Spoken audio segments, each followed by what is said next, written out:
waktunya Tuhan untuk kami mendengar akan segala firman-Mu. Hamba hanya suatu saluran untuk menyampaikan apa yang menjadi kehendak-Mu. Kau urapi hamba-Mu, Kau urapi anak-anak-Mu yang mendengar.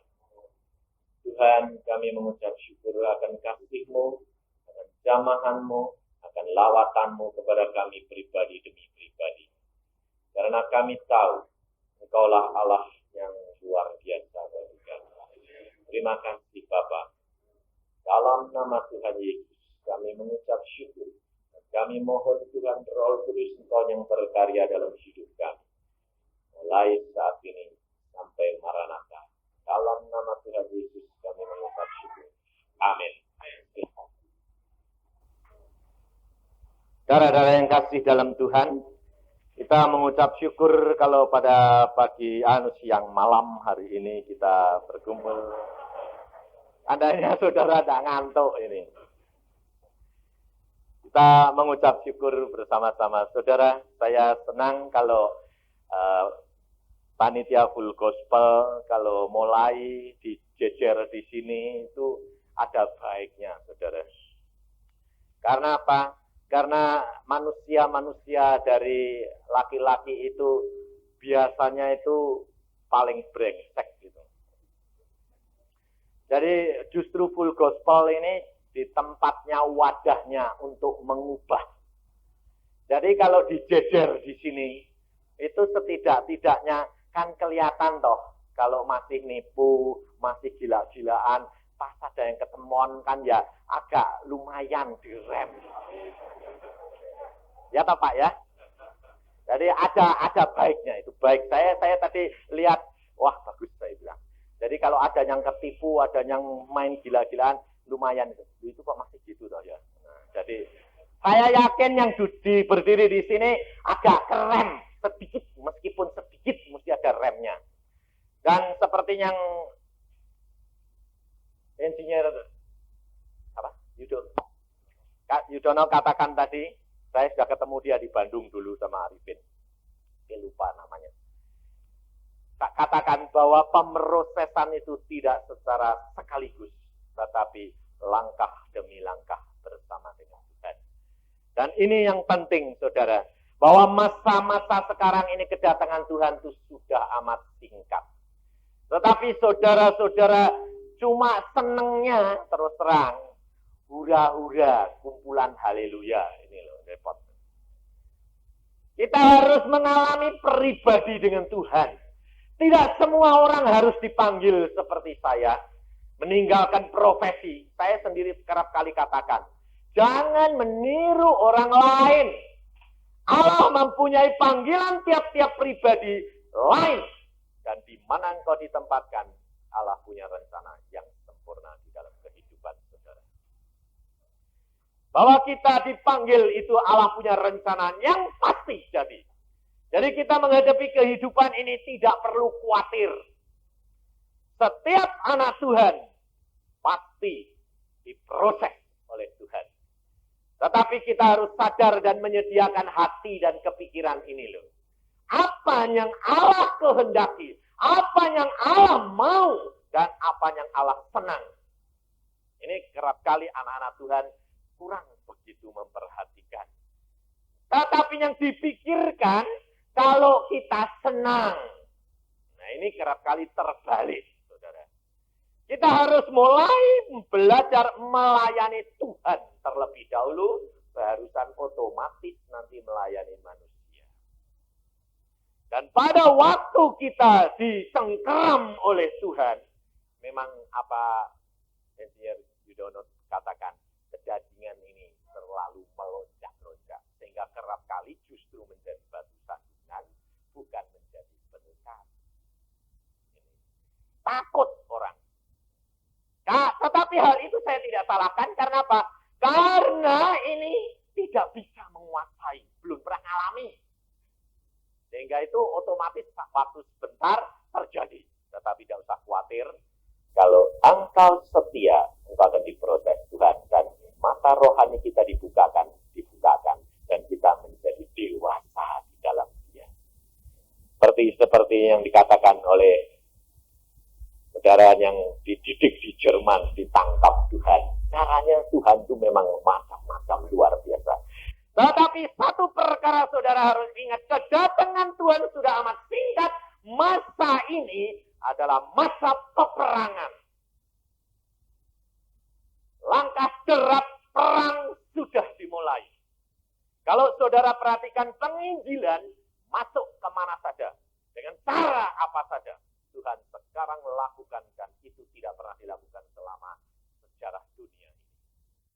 Saudara tahu kalau markas-markas daripada setan sudah mulai diterjang dan didatangi oleh Tuhan. Apa setannya enggak marah? Hah?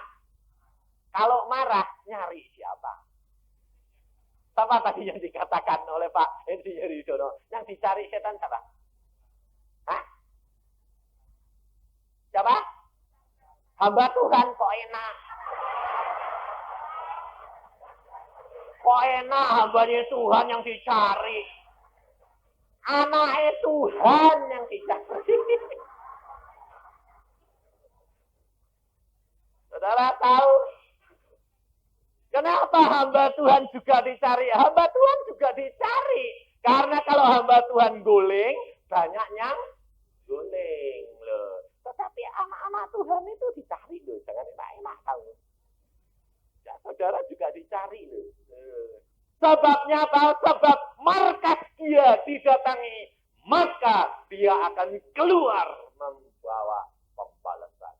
Dan saudara yang tidak waspada, saudara akan kena pengaruhnya. Mengapa hal itu terjadi? Karena kedatangan Tuhan sudah amat singkat, sehingga engkau harus sudah masuk di dalam pendidikan perang dengan Yesus.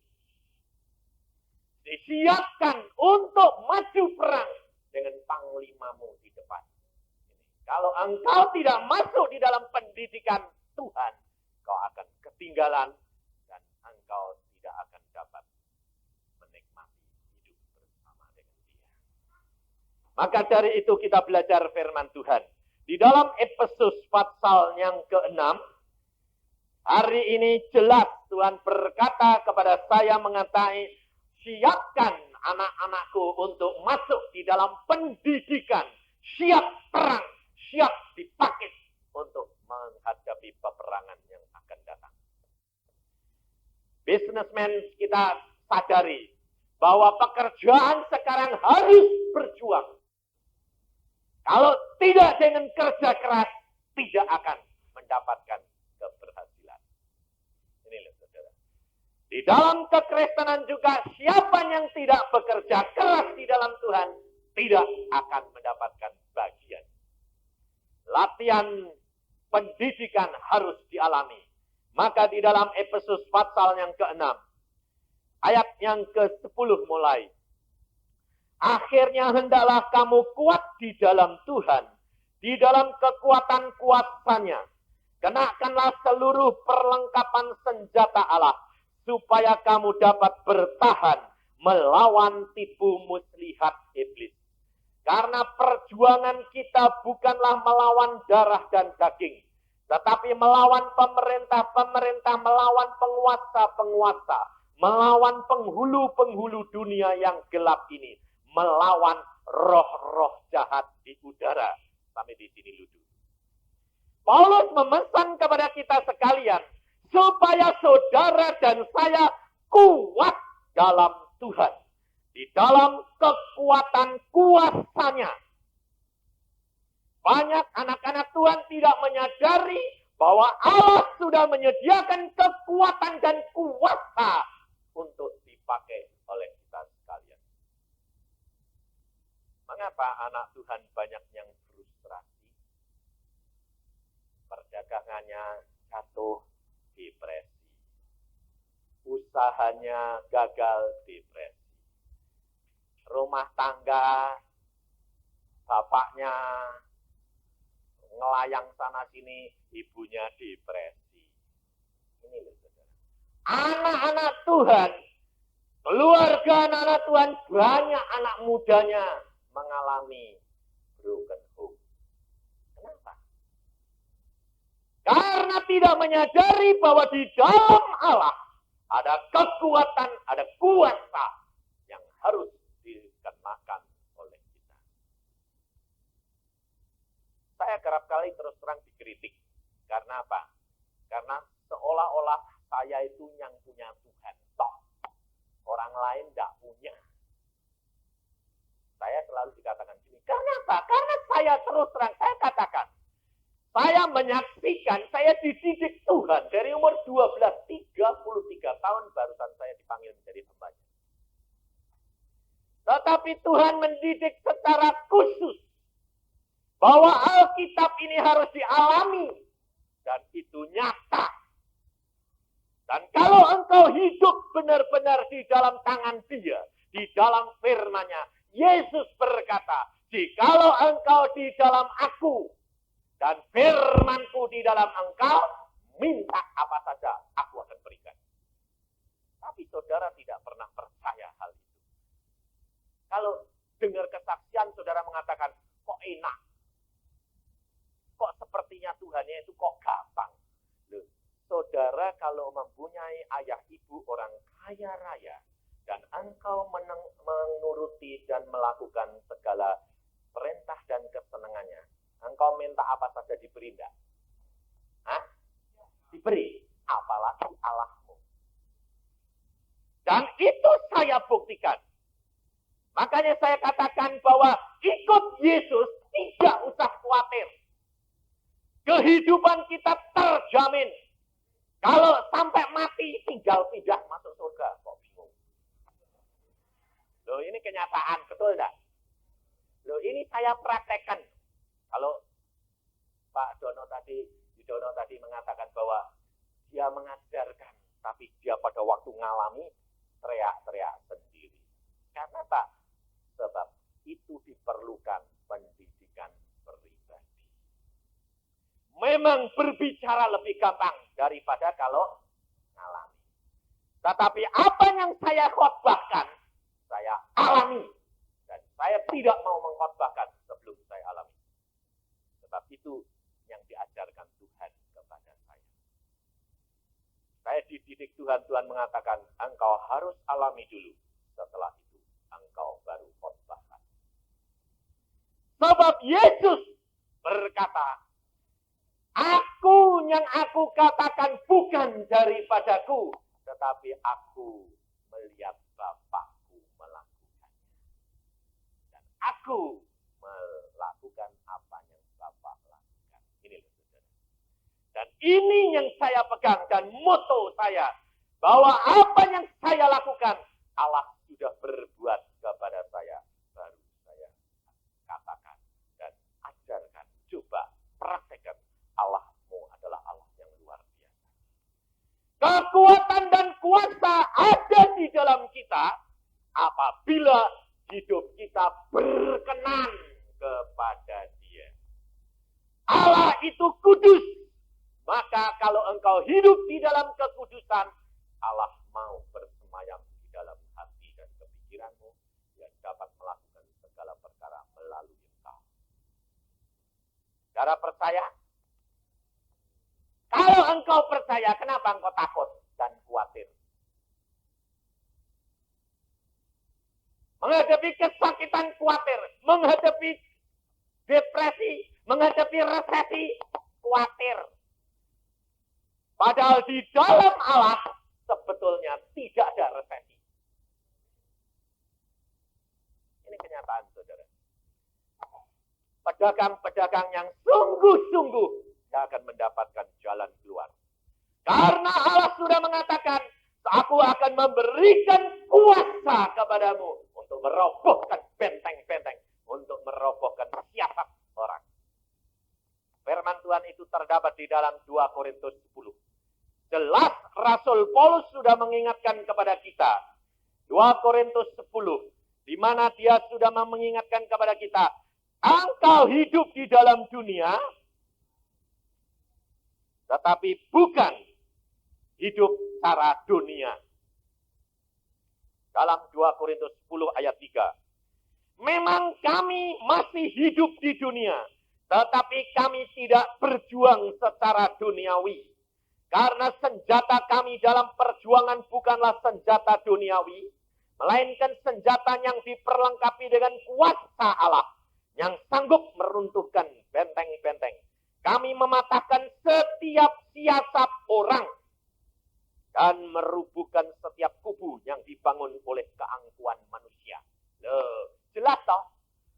Firman Tuhan berkata jelas bahwa kita hidup di dunia dengan kuasa Allah, bukan dengan cara-cara duniawi. Memang kita hidup di dunia menggunakan akal budi. Tetapi engkau jangan lupa, di dalam hatimu ada Roh Kudus. Roh Kudus yang menuntun engkau dalam seluruh kebenaran. Kalau engkau disiasat orang, Roh akan memberitahukan kepadamu siasatnya dia apa. Karena firman Tuhan mesti digenapi. Engkau dapat merobohkan benteng-benteng yang menjadi temboknya. Siasat orang akan dipatahkan. Karena pekerjaan Roh Kudus bukan pekerjaan. Jadi kita sebetulnya tidak usah khawatir. Menghadapi tender bersama orang banyak, tidak perlu khawatir. Asal engkau berdiri benar-benar di dalam Tuhan, engkau diberikan hikmat, engkau diberikan marifat. Kalau itu jatahmu, tidak dapat lari kemanapun juga. Jatah itu sudah diberikan kepada Tuhan pada tiap-tiap anaknya. Kalau itu Tuhan sudah memberi, mau lari kemana coba? Tidak bisa lari. Dia yang punya langit dan bumi.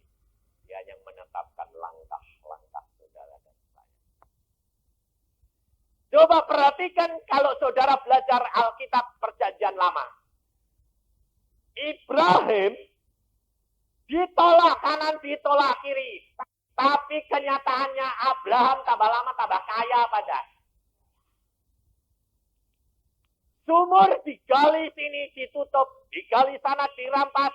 Ya pasti pada saatnya Tuhan memberikan sumur yang lebih berlimpah-limpah.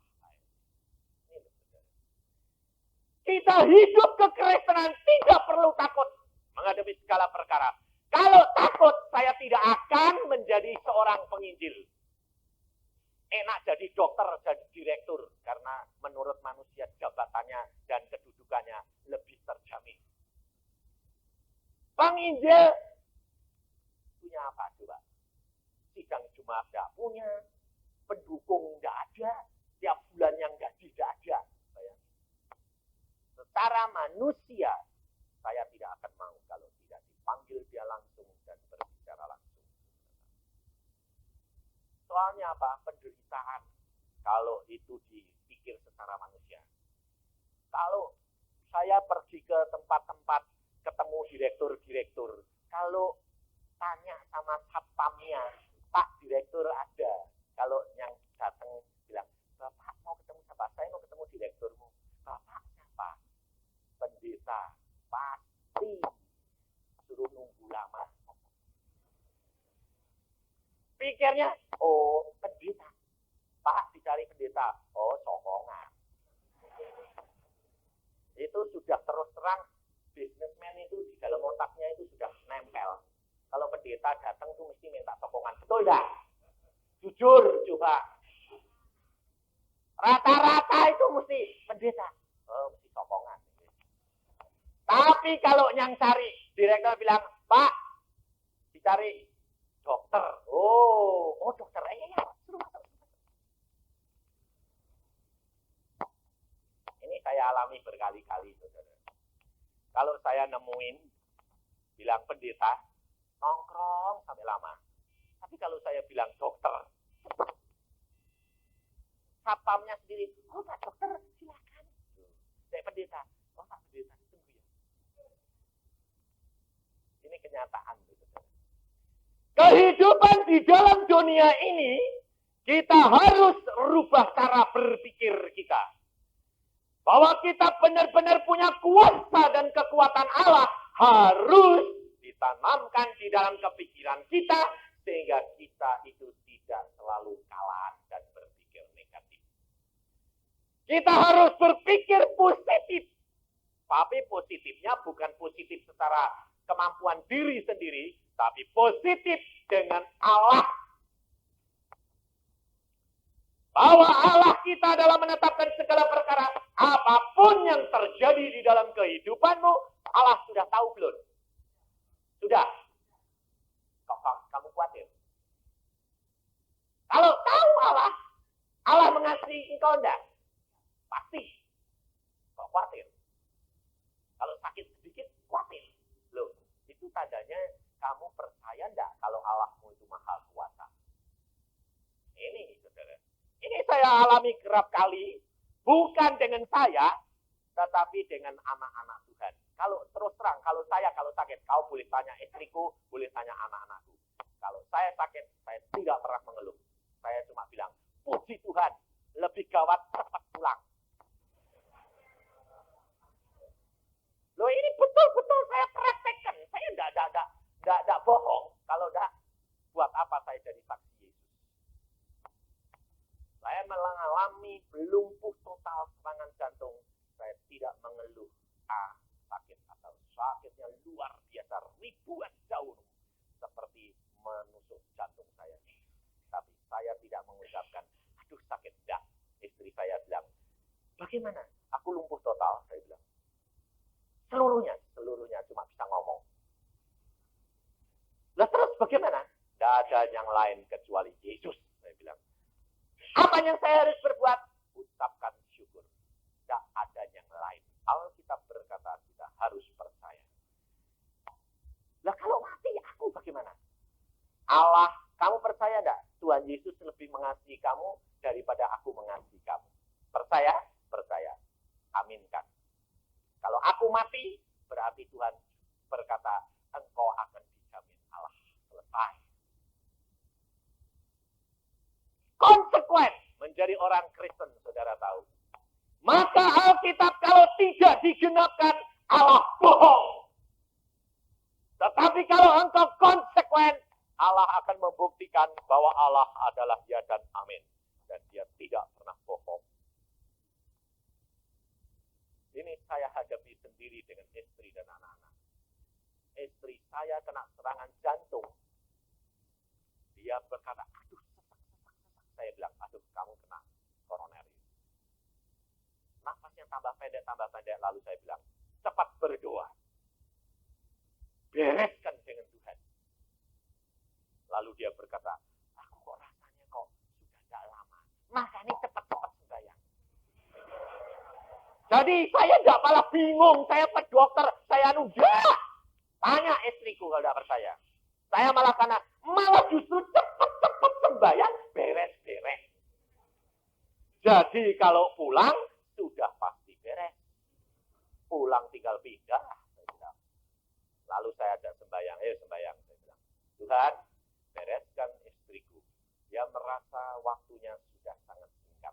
Napasnya sudah pendek. Kalau memang sudah waktunya pulang, silahkan bawa pulang. Toh kita akan bertemu di Firdaus. Ini saya katakan. Untungnya, istri saya itu sudah tahu konsekuensi dan watak saya, sehingga dia tidak sakit hati. Tapi kalau ibu-ibu di sini kira-kira bapaknya ngomong gitu, bisa sakit hati. Iya ya, supaya aku cepat mati kue kawin neh ya. Nah, ini kenyataannya bilang bisa gitu toh. Ya, bisa enggak? Iya. Untungnya istri saya itu enggak gitu. Dia baik, dia bilang, ya, kenapa aku pusing-pusing? Iya, enggak usah pusing. Setelah saya ajak doa, saya katakan, tidur, kalau pulang. Kalau sembuh, total. Lalu dia tidur, saya masuk ke kamar lain. Saya masuk kamar lain ngapain? Lapor sama Tuhan. Tuhan, istriku kok mau napasnya pendek-pendek itu memang sudah waktunya. Loh, saya tanya gitu. Tuhan bilang, belum. Lah kalau belum sembuh dong, aku sembuhkan istriku. Wong beberapa hari yang lalu aku ngomong perkara giginya masih kuat 5 tahun kok. Mosok aku mau panggil sekarang. Oh iya ya Tuhan. Saya langsung malah datang ke kamar malah tak kageti. 3 hari yang lalu aku ngomong, gigimu masih kuat 5 tahun, kosok kamu mau mati. Kowe kok ngaget-ngaget. Woi, hidup, saya bilang. Dan sembuh total. Saudara tahu. Ini kelihatannya memang menggelikan, tapi kalau engkau yang ngalami, kamu nggak bisa ketawa, pusing, bingung cari kelabaan dokter, betul nggak? Tapi kalau engkau sudah mengalami kuasa dan kekuatan daripada Allahmu, engkau tidak akan pusing dan tidak akan bingung. Karena apa? Segala perkara Allah lebih tahu. Saya tidak anti dokter loh. Saya sendiri dokter kok anti lah, nanti kan tidak dapat duit. Saya tidak anti dokter. Setiap perkara yang saya alami, saya hadapkan kepada Tuhan. Setelah itu minta hikmat. Dan kalau Tuhan berkata pergi dokter, saya bawa dokter. Ini. Anak sakit pun saya tidak pernah pusing. Maka istri saya tahu persis watak saya. Ya kalau anak sakit, anak saya yang kecil sakit, tambah lama tambah lemas. Sudah tidak bisa apa-apa. Pulang dari penginjilan, saya di Cirebon, di introkal istri saya. Kalau selesai, segera pulang. Anakmu yang kecil sakit. Saya katakan, oke. Saya tinggal berdoa, Tuhan, apapun yang engkau perbolehkan itu baik. Tidak mempengaruhi. Tidak. Saya tetap melakukan firman Tuhan. Dan pada waktu saya pulang, saya ketemu anak saya bilang, Sam, kenapa kamu begitu lemas? Gak tahu, Pak, rasanya itu lemas, gak punya kekuatan. Dan ada suara terus, kamu sebentar mati. Dan terus kamu bilang, iyalah. Pantas, saya bilang, oke. Kamu sudah periksa diri, kamu sudah berdoa, Tuhan pesan apa? Tuhan tidak pesan apa-apa itu, Pak. Ya sudah, terima, ucapkan syukur. Kemudian malamnya, kalau malam kita berdoa bersama, kemudian setelah itu selesai, saya masuk kamar, saya berkata sama istri saya akan bertanya kepada Tuhan malam ini, apa yang menyebabkan segala perkara ini terjadi buat anak itu. Kalau harus dia pulang, biarkan dia pulang. Karena itu yang terbaik.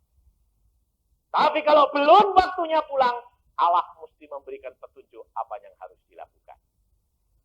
Malam itu saya berdoa, Tuhan, apapun yang Kau lakukan kepada anakku, itu terbaik.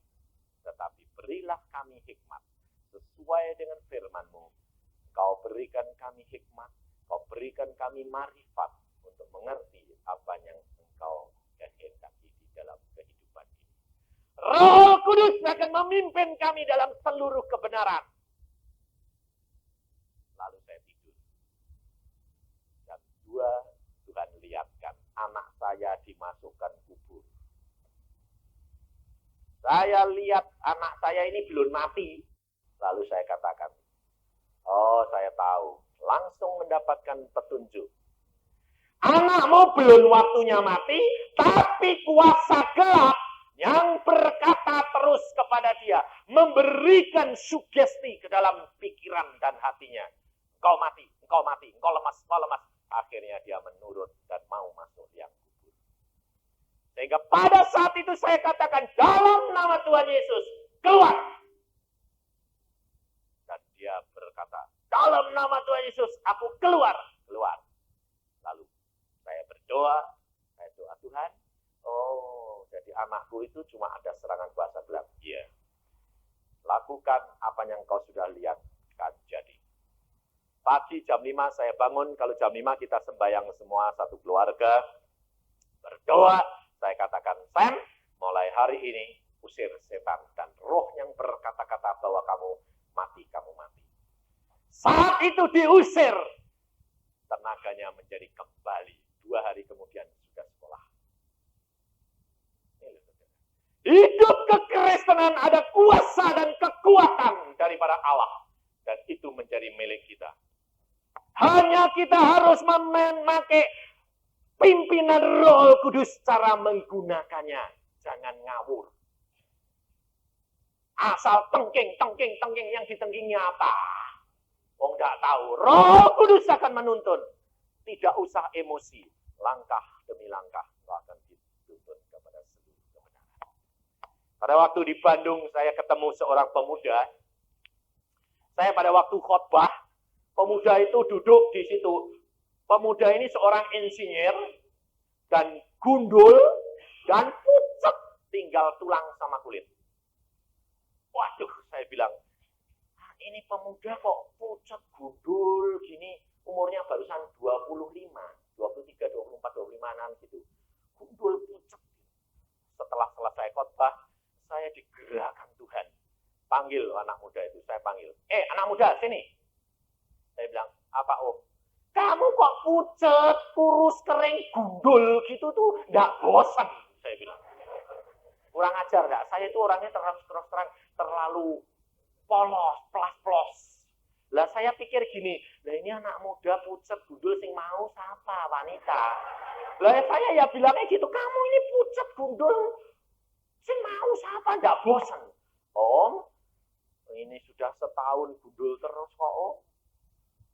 Om nggak tahu saya barusan keluar dari maut. Makanya saya ini sudah setahun seperti ini. Tidak ada wanita yang mau sama saya, Om. Lah iya, saya tadi itu tertuju kepada kamu itu si gundul pucat ini loh. Saya bilang. Lalu saya pada waktu saya katakan, apa yang kamu alami? Saya barusan sembuh daripada sakit kanker usus, di mana ususku sudah dipotong-potong sama dokter, baik di Indonesia maupun di Singapura. Dan dokter mengatakan sudah tidak ada pertolongan karena penyakit kanker itu sudah menjalar ke seluruh tubuh. Nah terus, ya tinggal tunggu mati, Om. Sehingga pada waktu saya di rumah sakit, ada seorang tante cuma ngomong sama saya, Om. Nak muda, kamu sakit apa? Sakit kanker. Menurut dokter, tidak ada harapan, tinggal tunggu panggilan Tuhan. Ada satu tabib yang sanggup melepaskan engkau. Wah, anak muda ini langsung matanya bunder tanya, siapa? Yesus. Oh, Yesus. Kempes dia. Oh ya. Tapi ibu ini berkata, aku tinggali engkau Alkitab, baca. Kalau engkau percaya, segala perkara dapat terjadi. Karena dia tidak ada kerjaan, baca. Injil itu dibaca. Loh kok lumayan ya? Kok ada ceritanya, kok rame? Yesus bisa menyembuhkan. Lupa bahwa makanan minuman itu sudah tidak bisa masuk dia. Jangking kesengsem baca terus, susternya tanya, mau minum? Ya mau suster, minum. Minum itu bisa masuk, tidak sadar. Sampai susternya ngomong, kapan kue bisa minum? Segelas habis. Kok perutku bisa terima? Wah, Injil ini loh, kesengsem ini lupa sakit. Kok perutnya bisa terima? Oh ya. Dibaca, otomatis masuk sendiri. Yesus bekerja. Dan dia mengalami kesembuhan, saudara. Tetapi belum sembuh total, tetap minumnya masih sedikit-sedikit, makannya sedikit, maka badannya tinggal kurus kering. Karena obat kanker, rambutnya ini godol, semua gundul-dul, tidak ada satu rambut. Klimis kayak kakek. Pada waktu ketemu saya katakan, anak muda, engkau jangan mau terjerat oleh kuasa gelap. Engkau sudah dijamah Yesus. Yesus tidak pernah bekerja separuh. Pasti Allahmu akan menyempurnakan.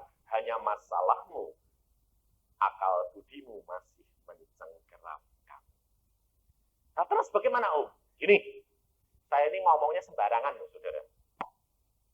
Pada waktu itu saya pokoknya tergerak, saya katakan, tiap pagi di kamarmu tutup, kalau kamu malu, lepas bajumu madep kaca. Kacanya yang gede.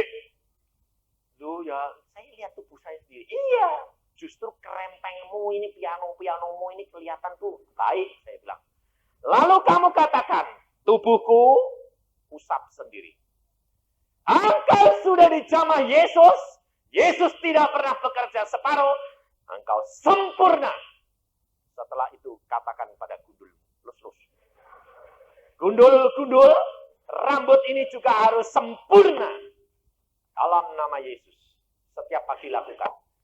Saya sudah lupa, saudara. Itu bulan November pulang dari Surabaya. Saya sudah lupa. Januari akhir, saya khotbah di tempat Insinyur Tatang, di tempat Ketua Full Gospel Bandung. Saya lihat, kok ada anak muda, kok persis gundul itu. Tapi rambutnya itu sudah padat. Bagus, berombak, mukanya merah, gemuk. Saya pikir, ini anak muda ini kok persis kayak gundul itu. Saya khotbah itu dia cengar-cengir. Saya pikir kurang ajar, cengar-cengir. Saya pikir dia ini kurang ajar. Setelah selesai khotbah, dia datang kepada saya. Saya tanya, kamu siapa? Saya khotbah tadi kok cengar-cengir. Nah, Om lihat saya kok, ya saya cengar-cengir. Om pasti pangkling toh. Hah, kamu ini kok persis si gundul yang di sana. Ya memang si gundul itu, Om. Dia bilang, hah? 3 bulan kamu berubah. Tumbuh, Om. Normal 100%. Rambutku sempurna, tubuhku sempurna. Dicek dokter di sini dan Singapura sempurna. Tidak ada kanker sedikit pun. Allah kita adalah Allahnya luar biasa. Tidak ada barang yang mustahil. Karena Allah sudah berkata, di dalammu ada kuasa dan kekuatan Allah. Hanya tergantung kau yang tidak pernah latihan menggunakan dia. Dan Paulus berkata, engkau berperang bukan dengan darah dan daging. Engkau berperang dengan kuasa dan penguasa udara, setan yang jahat. Yang mempengaruhi akal budi dan kepikiranmu. Sehingga engkau dipengaruhi. Sehingga engkau tidak berani bertindak dengan kuasa dan wibawa Allah. Tetapi Paulus di bawah katakan, pakai selengkap senjata Allah. Senjata sudah diberikan. Tapi kalau saudara tidak mau latihan memakainya, pada waktu peperangan datang, engkau tidak dapat menggunakan senjata itu. Ini masa pendidikan. Ini masa persiapan untuk menghadapi peperangan. Kau harus latihan memakai selengkap senjata Allah. Di sini dikatakan senjata itu apa? Ayat 13. Sebab itu ambillah seluruh perlengkapan senjata Allah.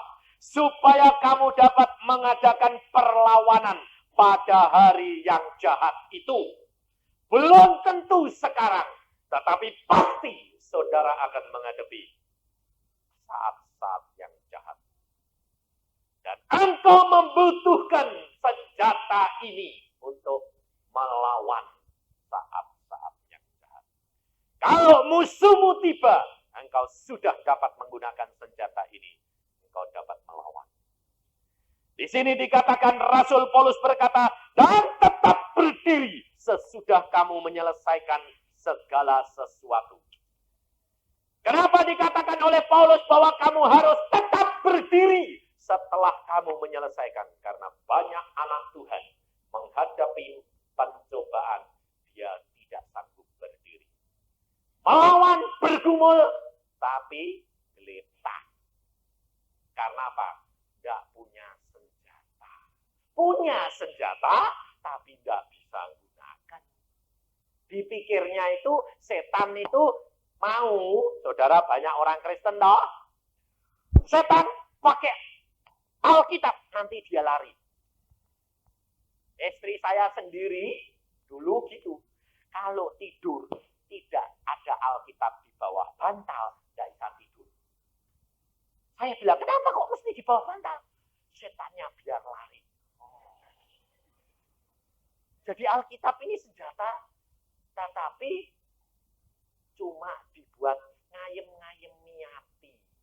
Tek ono Alkitab, ayem. Padha wae to. salib ayem. Nganggo kalung salib. Pikire selamat. Tak salibnya emas. Ditopot. Gulune peok. Nah, ini soalnya. Tidak ada kuasa. Senjata di perlengkapan itu ada. Tapi kalau engkau tidak dapat menggunakan, apa perlunya? Setan tahu engkau punya kuasa atau tidak. Setan percaya Alkitab ini berkuasa. Iya. Tapi di dalam tangan anak Tuhan yang sungguh-sungguh dia takut. Tapi Alkitab di tangan anak Tuhan yang tidak sungguh-sungguh, setan tidak takut. Saudara. Maka Paulus berkata, supaya setelah engkau perang, engkau tetap tinggal berdiri. Karena engkau bersenjatakan yang ampuh. Di sini dikatakan kepada kita sekalian, jadi berdirilah tegak. Kita menghadapi perlawanan itu harus berani, mempunyai kepercayaan diri.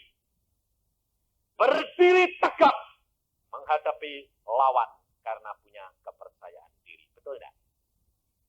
Kalau orang jago karate itu punya musuh yang dia santai enggak? Santai. Tegang enggak? Enggak. Musuhku. Karatenya dan 7.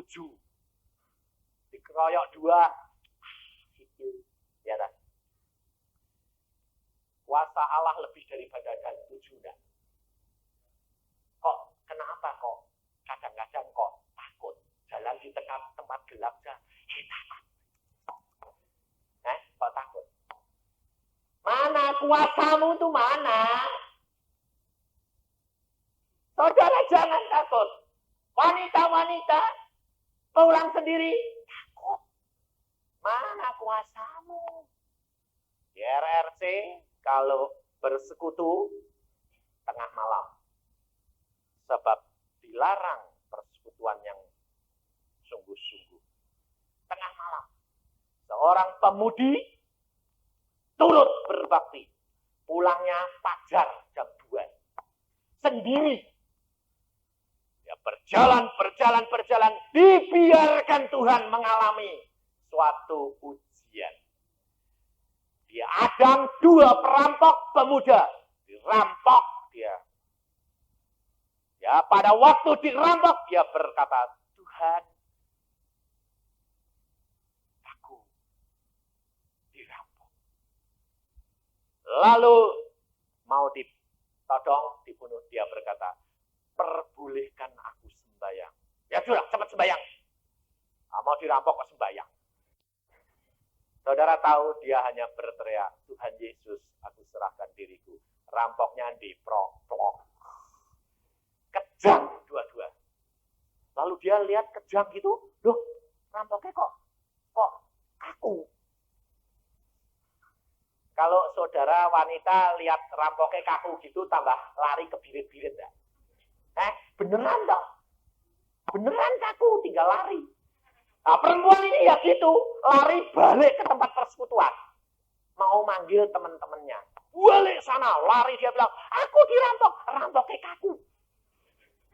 Lalu pemimpin persekutuan berkata begini, kamu malah lari. Iya. Lah kan dia mati kaku. Kaku di sana aja hari-hari kan mati. Di mana kasihmu? Nah terus aku perempuan. Apa bedanya kamu perempuan sama laki-laki? Kuasa dan kekuatan Allah ada di dalam kamu. Harusnya kembali injili. Sembuhkan dia. Oh ya. Balik dia. Balik diinjili. 2 rampok ini diinjili. Kamu tahu, sekarang kamu menderita gitu karena di dalam aku ada Yesus. Terima Yesus, kamu sembuh. Kalau enggak, kaku terus. Perampoknya takut. Ya. Mau terima? Berdoa. Diajak berdoa, terima Yesus. Sembuh. Sejak itu perampok menjadi hamba Tuhan. Setiap perkara terjadi, tidak ada yang kebetulan. Karena Allah sudah tahu engkau sanggup menghadapi segala perkara. Firman Tuhan berkata, engkau tidak akan dibiarkan dicobai lebih daripada kekuatanmu. Pada waktunya engkau diberikan jalan keluar. Karena Allah mula yang menetapkan langkah-langkah. Ini, saudara.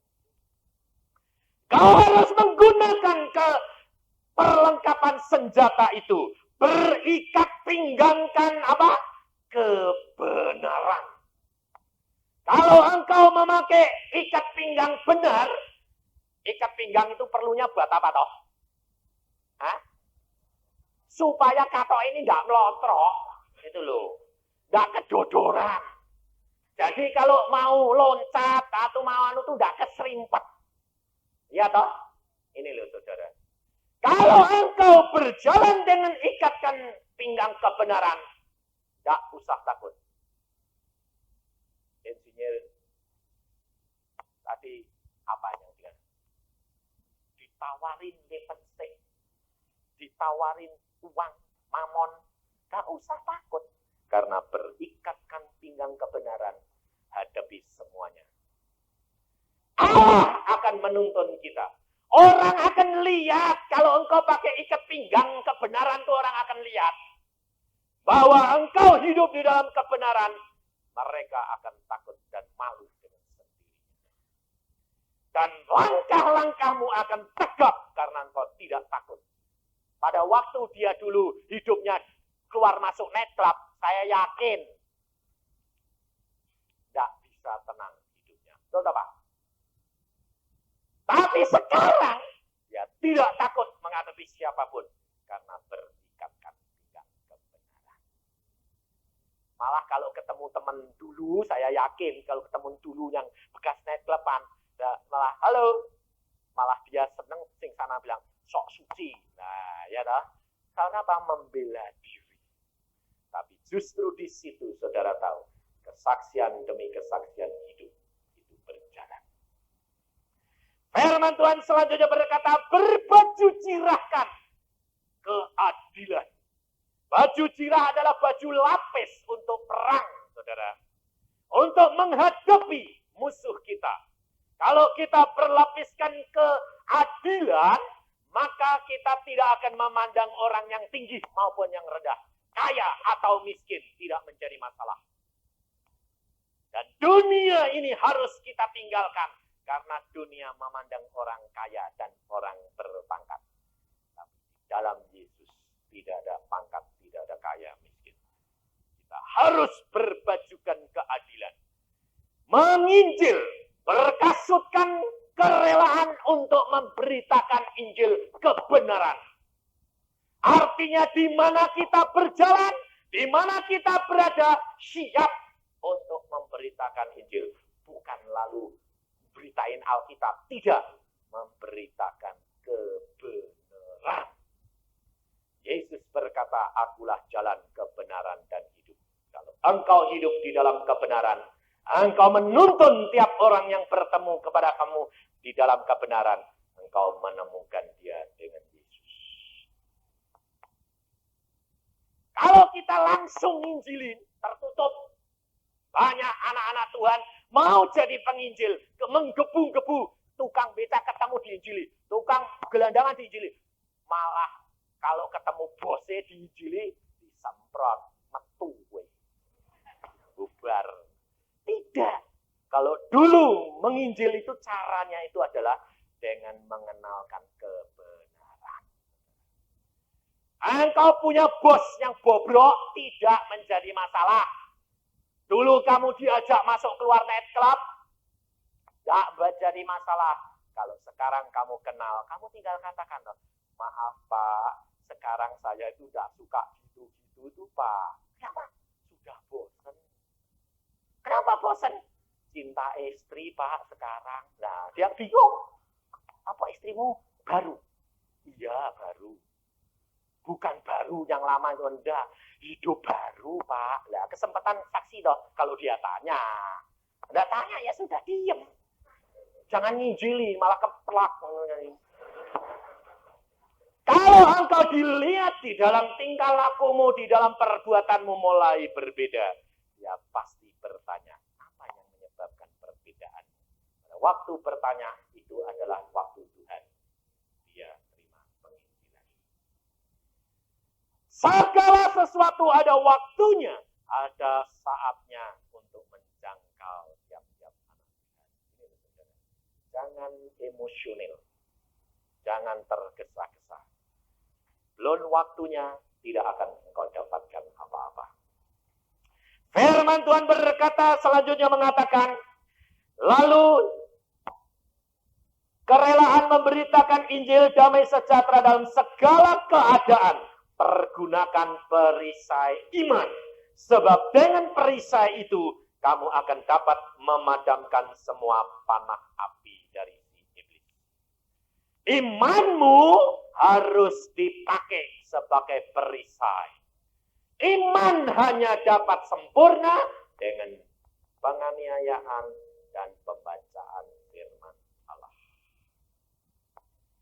Firman Allah engkau baca, engkau lakukan. Imanmu akan tumbuh. Dengan pencobaan demi pencobaan, engkau melihat kuasa Allah mengeluarkan kamu daripada pencobaan. Imanmu akan menjadi kokoh dan teguh. Maka dari itu saudara, senjata sudah diberikan, tergantung daripada engkau mau tidak masuk di dalam pendidikan dan belajar menggunakan senjata-senjata Allah. Tetapi itu semuanya harus disertai dengan berdoa senantiasa setiap waktu. Firman Tuhan selanjutnya berkata, dalam segala doa dan terimalah ketopong keselamatan, pedang roh, yaitu firman Allah dalam segala doa. Terimalah helm. Ketopong itu helm. Helm keselamatan. Allah sudah menyediakan segala-galanya. Dan pedang roh. Pedang roh adalah firman Allah. Kalau engkau baca firman Tuhan banyak, engkau menghadapi setan, engkau pakai pedang roh. Tapi pasang perisai. Banyak orang Kristen tidak pasang perisai, pakai pedang roh. Setannya datang, ditengking. Dia nyerang, kena plus peot. Sebab tidak pasang perisai dulu. Pasang perisai, dia maju, tikam dengan firman Allah, setan lari. Cara berperangnya Allah itu tertib dan luar biasa. Maka pada waktu di dalam pengasingan, di dalam belajar dengan Tuhan secara pribadi selama 3 bulan, Tuhan berkata, ini aku beri senjata kepadamu, pedang dan tongkat. Saat itu saya terima pedang tongkat. Wah, pedang tongkat. Tongkat untuk menuntun orang buta supaya jangan kemerosot. Saudara dan saya di dalam peperangan rohani kerap kali buta. Kita membutuhkan tongkat Roh Kudus, radar untuk memonitor akan musuh kita. Libya kalah karena radarnya tidak jalan. Orang Kristen kalah, radarnya tidak jalan. Setan itu roh, radarmu harus roh Kudus. Kalau engkau kena, berarti Roh Kudus tidak bekerja. Kenapa? Tidak disetel.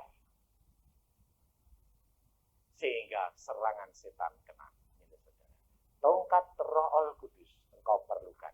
Pedang roh firman Allah engkau butuhkan untuk membalas serangan setan. Maka Allah sudah melengkapi semua senjatanya untuk engkau dan saya. Kuasa dan wibawa Allah ada. Tergantung engkau mau tidak latihan bersama dengan dia. Amin. Mari kita berdoa.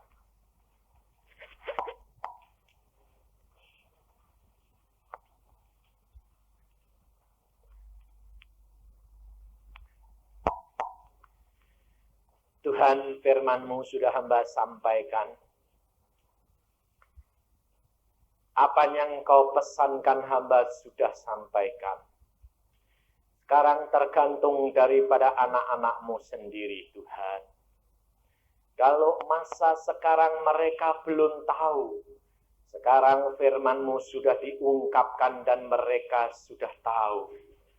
Dan apabila mereka mau mulai masuk dalam pendidikan dan latihan Tuhan, hamba mohon Engkau tuntun Tuhan Roh Kudus.